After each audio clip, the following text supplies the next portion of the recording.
Money today is measured in billions. But in history, wealth wasn't counted in bank accounts. It was counted in empires, armies, land, and control over entire economies. What would it mean to be so rich that your spending could collapse currencies, fund wars, or reshape civilization itself? In this documentary, we're not talking about modern billionaires. We're going back through centuries to kings, emperors, industrial titans, and rulers whose wealth would dwarf today's richest people when adjusted for inflation and economic power. These are the top 10 richest people in human history. And surprisingly, some of them didn't even care about money at all. Number 10. Jacob Fugger, the banker who bought empires. In 15th century Europe, power usually came from crowns. But Jacob Fugger proved something radical. Money could control kings. Born in 1459 in Germany, Fugger built the most powerful banking empire of the Renaissance.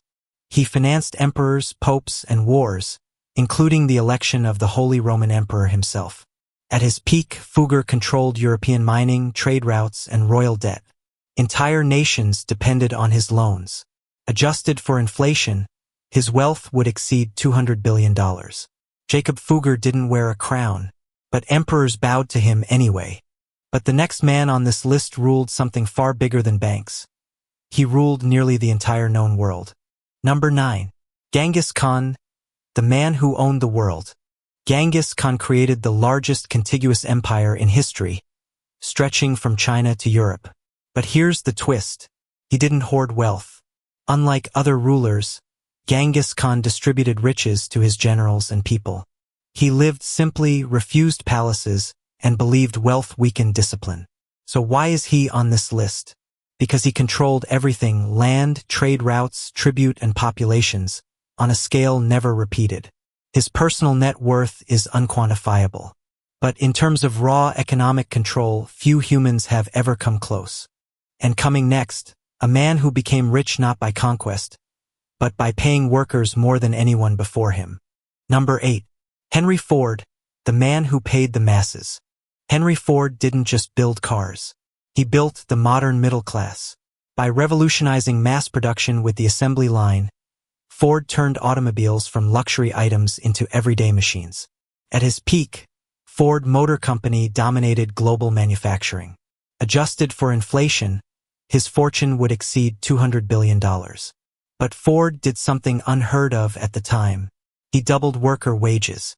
That single decision reshaped labor, consumption, and capitalism itself, and made Ford one of history's most influential industrialists. But the next man didn't make money in factories. He inherited wealth so vast, it embarrassed entire nations. Number 7. Osman Ali Khan, the last Nizam of Hyderabad. In the early 20th century, the richest man on earth wasn't American or European. He was Indian. Osman Ali Khan, the Nizam of Hyderabad, ruled one of the wealthiest princely states under British India. His riches came from diamonds, gold, land, and taxation. He was so wealthy that he once used a priceless diamond as a paperweight. Adjusted for inflation, his fortune reached $230 to $250 billion. Even after independence, his wealth surpassed entire national budgets. And yet, even unimaginable wealth couldn't save the next ruler from one of history's most brutal endings. Number 6. Tsar Nicholas II, the last emperor of Russia. Nicholas II inherited unimaginable wealth. As Tsar of Russia, he controlled vast lands, gold reserves, palaces, and natural resources, spanning 1/6 of Earth's landmass. Though much of it was technically state wealth, the Romanov dynasty treated Russia as personal property. Adjusted for modern values, his fortune reached around $300 billion.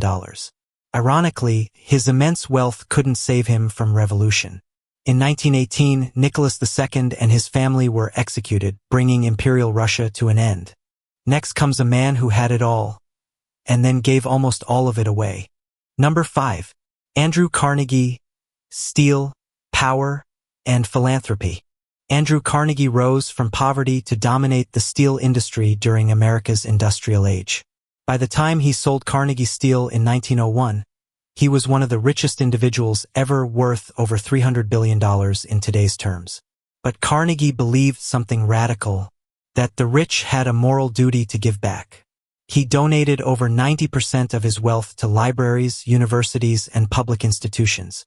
Unlike many on this list, Carnegie chose legacy over luxury. But generosity aside, the next man didn't just dominate an industry, he controlled almost all of it. Number 4. John D. Rockefeller, the king of oil. No list like this is complete without Rockefeller. Through Standard Oil, he controlled over 90% of U.S. oil production at his peak. A monopoly so powerful it reshaped capitalism itself. Adjusted for inflation, Rockefeller's wealth reached $350 to $400 billion. But his influence went beyond money. He changed corporate structures, trusts, and regulation, forcing governments to respond. Rockefeller became the blueprint for the modern billionaire. And now, we leave industrialists behind and enter the age of emperors who ruled a quarter of the entire world. Number 3. Akbar, the great ruler of a quarter of the world. In the 16th century, the Mughal Empire ruled India, the richest region on earth. At its height, it produced 25% of global GDP. Emperor Akbar controlled this immense wealth through taxation, land revenue, and trade. Adjusted for modern standards, Akbar's wealth is estimated between $2 to $3 trillion. But Akbar wasn't remembered just for riches. He was known for tolerance, administration, and empire building without religious persecution. But even Akbar's wealth is small compared to the man who literally owned Rome. Number 2. Augustus Caesar, the man who owned Rome. Augustus didn't just rule Rome. He owned it. As the first Roman emperor, Augustus personally controlled Egypt, the richest province in the empire, along with vast state assets. Historians estimate he controlled 20 to 25% of the entire Roman economy. Adjusted to modern value, his wealth would exceed $4 to $5 trillion. No modern billionaire has ever controlled such a large share of the global economy. And yet, even Augustus isn't number 1. Because the richest human ever once broke entire economies just by traveling. Number 1. Mansa Musa, the richest human ever. There is one name that stands above all others. Mansa Musa, ruler of the Mali Empire in the 14th century, he controlled enormous gold mines, supplying much of the Old World's gold. During his pilgrimage to Mecca in 1324, he gave away so much gold that entire cities suffered inflation for years. Historians struggle to calculate his wealth. Estimates range from $400 billion to effectively unlimited. No one before or after him has ever disrupted economies simply by traveling. Mansa Musa remains the richest person in recorded history. And the most shocking part? His empire vanished, but his wealth still defines history. What wealth really means. These figures aren't just about money. They're about power, control, and influence. Some built empires. Some built industries.